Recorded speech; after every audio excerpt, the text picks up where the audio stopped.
Bonjour à toutes et à tous, bienvenue pour cette première vidéo du troisième cours. Dans cette première vidéo, je vous parlerai de fonctions. Il s'agira essentiellement de parler des définitions de base et de donner quelques exemples. Alors, qu'est-ce qu'une fonction?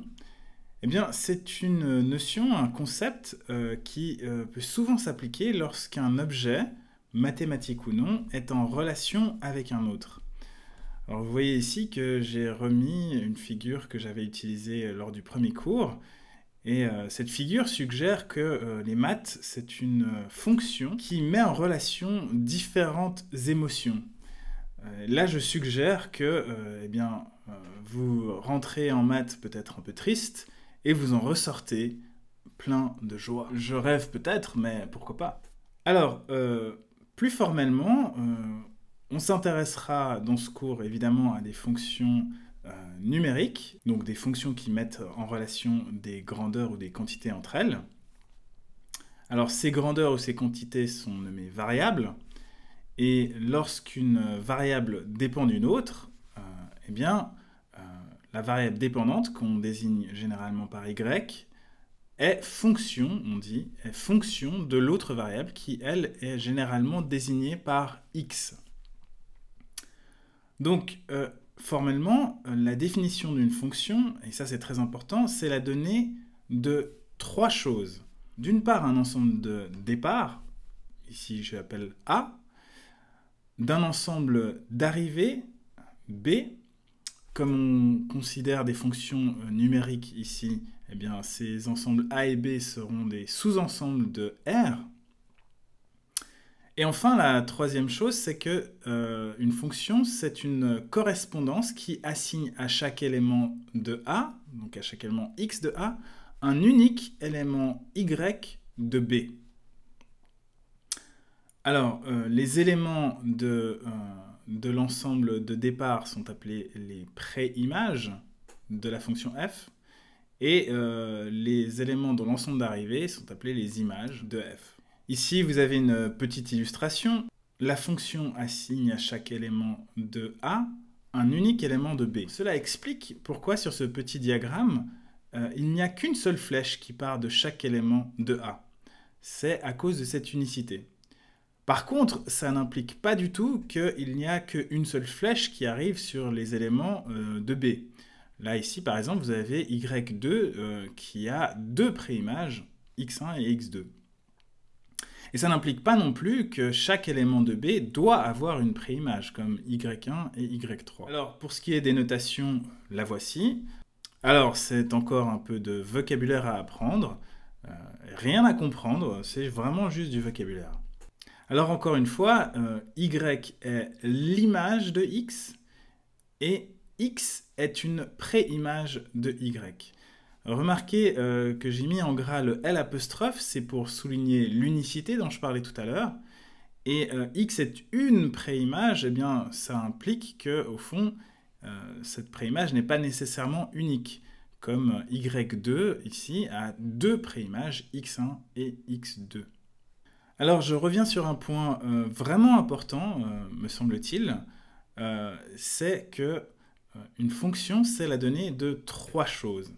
Et il me semble qu'on a souvent tendance à penser qu'une fonction, c'est uniquement la dernière, c'est-à-dire la formule ou la correspondance, alors que l'ensemble de départ et l'ensemble d'arrivée sont tout aussi importants dans la définition d'une fonction. Donc ici, j'ai donné deux exemples où la correspondance est la même, la formule est la même. À chaque élément x, j'associe son double, 2x. Par contre, f et g n'ont pas les mêmes ensembles de départ et d'arrivée. Donc formellement, ce ne sont pas les mêmes fonctions. En l'occurrence, pour f, eh bien, je peux calculer l'image de nombres négatifs, alors que pour g, je ne peux pas, je ne dois prendre que des nombres positifs. Je profite pour rappeler que R+, c'est l'ensemble des nombres plus grands ou égal à 0. Alors ça a l'air de rien, mais formellement, en maths, il est important de faire la distinction, et on reviendra sur ce genre de distinction dans une prochaine vidéo. Alors, quelques exemples de fonctions qu'on peut trouver dans la vie courante. Le prix en fonction du nombre de litres d'essence consommés, ici. Vous remarquerez que l'ensemble de départ de cette fonction, c'est R+. C'est bien évident, on ne prend pas un nombre négatif de litres. L'aire d'un carré en fonction de la longueur de son côté. Vous remarquez aussi ici l'ensemble de départ qui est R+.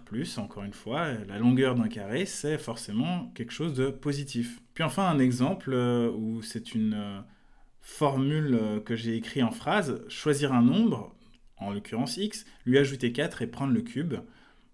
Donc y ici, c'est simplement x plus 4, tout ça au cube. Là, aucune restriction sur l'ensemble de départ, c'est R tout entier.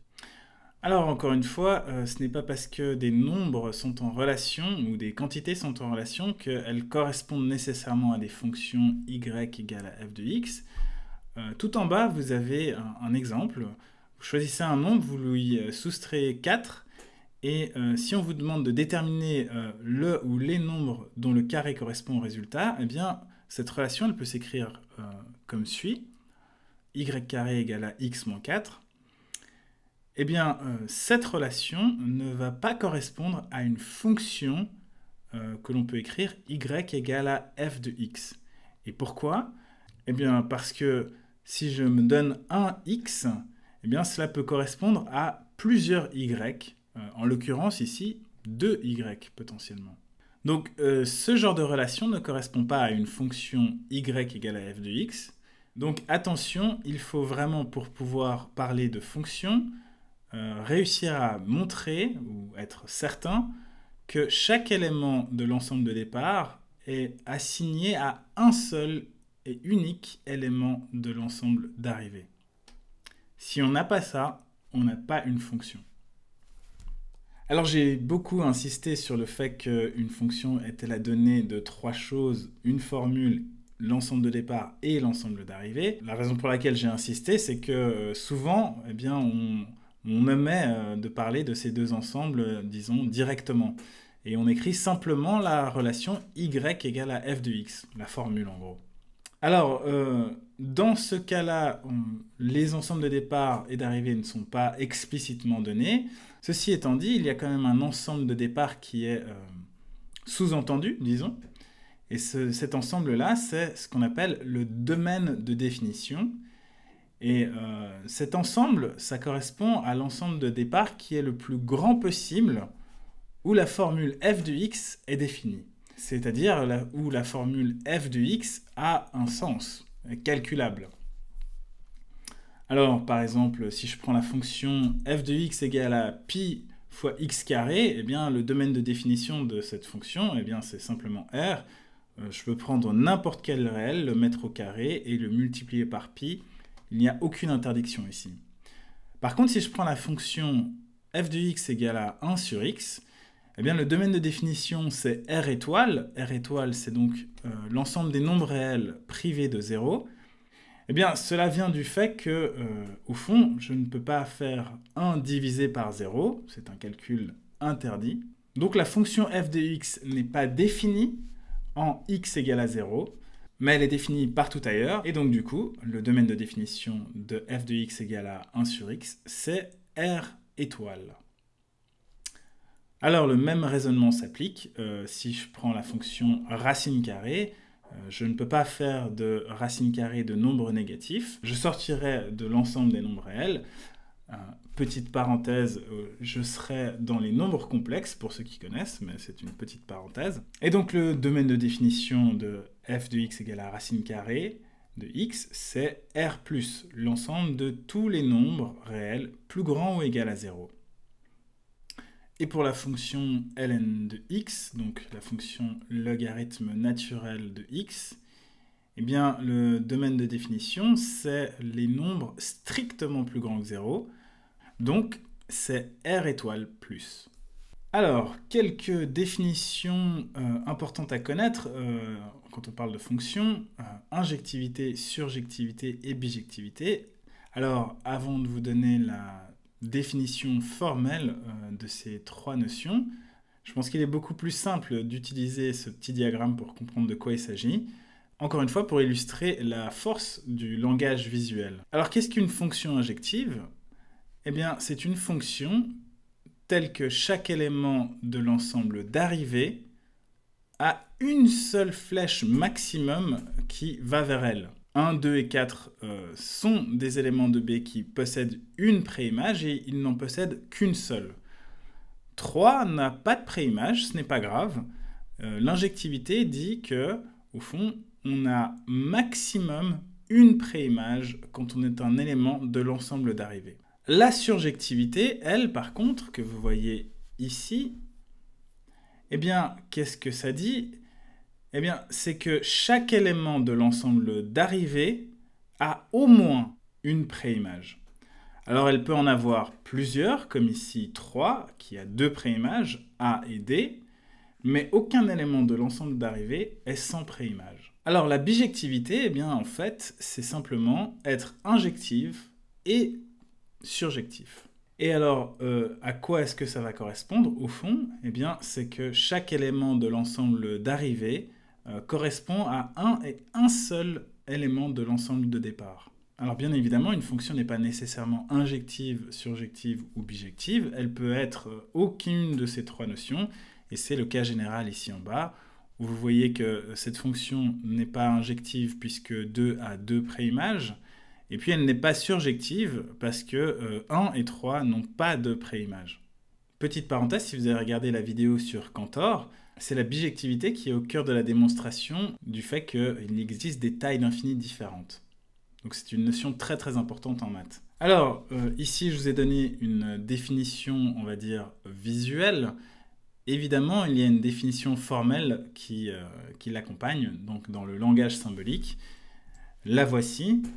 Donc une fonction est injective si et seulement si, pour tout x1 et x2, donc pour tout élément de l'ensemble de départ, eh bien, on a l'implication suivante, c'est-à-dire si les images sont les mêmes, alors ça implique que les préimages sont les mêmes. Alors c'est peut-être un peu tordu, je vous recommande de passer un petit peu de temps là-dessus pour faire le lien entre cette définition formelle et la définition visuelle dans les petits diagrammes que je vous ai donnés tout à l'heure. Et vous pouvez faire la même chose pour la surjectivité. Ici, c'est marqué que pour tout élément de B, pour tout élément y de B, il existe un élément de A tel que y égale à f de x. Je vous laisse encore une fois essayer de méditer là-dessus et faire le lien entre cette langue symbolique et le langage visuel. Comme je l'ai dit avant, la bijectivité, c'est être injectif et surjectif. Alors, une fonction peut se représenter graphiquement dans un plan qui s'appelle le plan des xy. Alors, de quoi s'agit-il pour ce plan ? Eh bien, ce plan il est constitué de deux axes. Un axe horizontal qui s'appelle l'axe des x, un axe vertical qui s'appelle l'axe des y. Et chaque point du plan peut être mis en correspondance avec un couple de points, ou des coordonnées, qui se réfèrent à chacun de ces axes. Ici, par exemple, vous avez le point AB en bleu. Eh bien, A et B correspondent pour A à la coordonnée en X, qu'on rapporte verticalement, et B à la coordonnée du point en Y, qu'on rapporte horizontalement. Alors, à l'aide de ce plan, on va pouvoir faire correspondre à une fonction un graphe. Alors, comment est-ce que ça marche ? Eh bien, pour ça, il faut se rappeler de ce qu'est une fonction. Une fonction, c'est une relation qui assigne à un nombre un autre nombre. Alors, disons que je prends un nombre que je vais appeler petit a, je peux lui faire correspondre un autre nombre qui est f de a, par la relation donc y égale à f de x. Et bien maintenant j'ai deux nombres, a et f de a, je peux en faire un couple, le couple a, f de a. Ce couple correspond à un point dans le plan, et ce point, par définition, est un point du graphe de la fonction a. Si maintenant je fais ça pour tous les nombres de l'ensemble de départ a, eh bien j'obtiens cette courbe bleue qui est le graphe de la fonction f. Alors un point très important à retenir, c'est qu'un point du plan AB est sur la courbe du graphe f si et seulement si l'égalité b égale à f de a est satisfaite. Ici, c'est un moyen qu'on a pour passer du langage géométrique, c'est-à-dire des points sur une courbe, au langage symbolique, ici une égalité à vérifier, b égale à f de a. Et remarquez que b égale à f de a, ce n'est rien d'autre que de dire y égale à f de x avec d'autres lettres. Alors vous voyez aussi ici ce petit symbole là, cette double flèche, c'est le symbole qui désigne l'équivalence en mathématiques, on l'utilisera souvent aussi, et en français il se lit si et seulement si, ou des fois est équivalent à, selon les phrases. Alors, toutes les relations, comme on l'a dit, entre des grandeurs ne correspondent pas à des fonctions, et bien, similairement, tout graphe ne correspond pas forcément à un graphique d'une fonction. Un critère pour déterminer si un graphe est bel et bien le graphe d'une fonction, c'est de voir si les droites verticales ne coupent pas le graphique en plus d'un point. Ici, vous avez un exemple où, clairement, non pas une, mais plusieurs droites verticales coupent ce graphe en plus d'un point.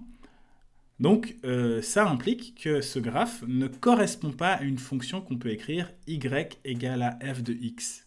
Et encore une fois, peut se traduire par le fait que chaque valeur de l'ensemble de départ, x, appartenant à A, ne correspond qu'à une seule image y appartenant à B. Une autre notion importante à connaître sur les fonctions, c'est la notion de zéro. Alors, qu'est-ce qu'un zéro? Eh bien, c'est un point x, disons, de l'ensemble de départ, qui vérifie la relation f de x égale à 0. Autrement dit, l'image d'un zéro, c'est 0. Alors, graphiquement, à quoi est-ce que les zéros correspondent? Eh bien, ils correspondent au point d'intersection entre la courbe de f et l'axe des x. Ici, j'ai désigné ce point par la coordonnée x0, 0. Le petit indice 0 pour dire que c'était un point dont l'image était 0. Par contre, son image, comme je l'ai dit tout à l'heure, par définition, c'est 0. Donc sa coordonnée en y est 0. Dans la même veine, il y a aussi ce qu'on appelle l'ordonnée à l'origine. Graphiquement, ça correspond à l'intersection entre la courbe et l'axe des y. Les coordonnées de ce point d'intersection, c'est donc 0 en x, et f de 0, l'image de 0. Alors attention à ne pas confondre les zéros et l'ordonnée à l'origine. Alors pour terminer cette vidéo, je voulais simplement vous montrer quelques graphes de fonctions usuelles, pour que vous ayez une idée de à quoi elles ressemblent, même si probablement vous les avez déjà vues. Alors, premier exemple, les fonctions constantes, qui sont simplement des droites horizontales. Ici, j'ai pris la fonction f de x égale à 2. Et j'ai à chaque fois donné le domaine de définition de la fonction en question. Donc ici, le domaine de définition, c'est simplement R, aucune restriction. Le deuxième exemple, la fonction identité, la fonction qui est associée à x lui-même, x. Domaine de définition qui est R aussi. Alors, les fonctions affines, donc ici en bas, vous voyez que j'ai écrit les fonctions du type ax plus b. A et b ici sont considérées comme des constantes, x est une variable. Et là, j'ai choisi a égale à moins 2 et puis b égale à 3. Ce sont toujours des droites, ça s'appelle les fonctions affines. La fonction inverse, donc qui a x associe 1 sur x, ici, comme on l'a dit avant, le domaine de définition, c'est R étoile. La fonction carré, qui est associée à x son carré, la fonction racine carrée, dont le domaine de définition est R+, la fonction valeur absolue, qui associe moins x si x est négatif et x si x est positif. Et ici, vous avez un exemple d'une fonction définie par morceau. Pour tous les exemples précédents, il y avait une formule pour tous les x, mais c'est aussi possible de définir une fonction en séquence, disons, ou par morceau plutôt. Et là, en l'occurrence, j'ai choisi la fonction qui, pour tous les x plus petits ou égal à moins 1, eh bien, il fallait appliquer la formule moins x carré moins 3. Et pour les x strictement plus grands que moins 1, eh bien, c'était la formule x carré moins 4 qu'il fallait appliquer. Alors le domaine de définition ici, c'est tout R. Tous les x appartenant à R ont une image.